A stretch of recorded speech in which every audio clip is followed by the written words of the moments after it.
Mga kababayan, sa darating po na Mayo 12, atin pong iboto Ronald Umali para congressman ng ika-4 na distrito ng lalawigan ng Batangas. Ronald Umali para congressman, tunay at tapat na maglilingkod sa ating bayan.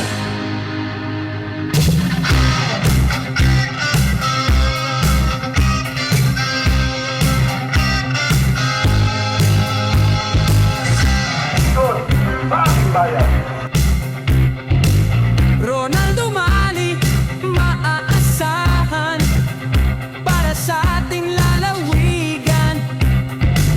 Walang mahirap, walang mayaman, serbisyo.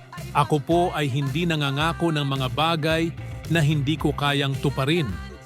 Hindi ko rin sisiraan ang aking mga katunggali sa politika, sapagkat naniniwala akong ang halalan ay isang pagkakataon para sa paglilingkod, hindi para sa paninira.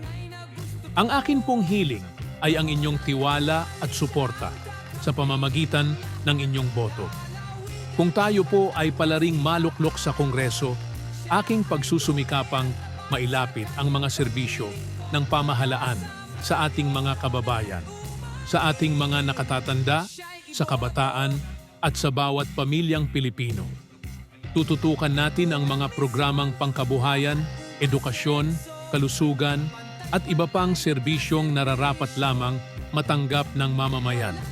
Hindi ko ito magagawa mag-isa, kaya't ako po ay taos-pusong humihiling ng inyong pakikiisa. Sama-sama, magagawa natin ang pagbabago. Maraming salamat po at naway samahan ninyo ako sa ating laban para sa mas maayos na kinabukasan ng ating distrito. Siya'y iboto.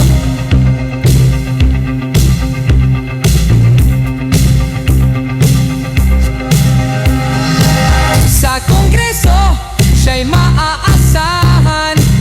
Lagi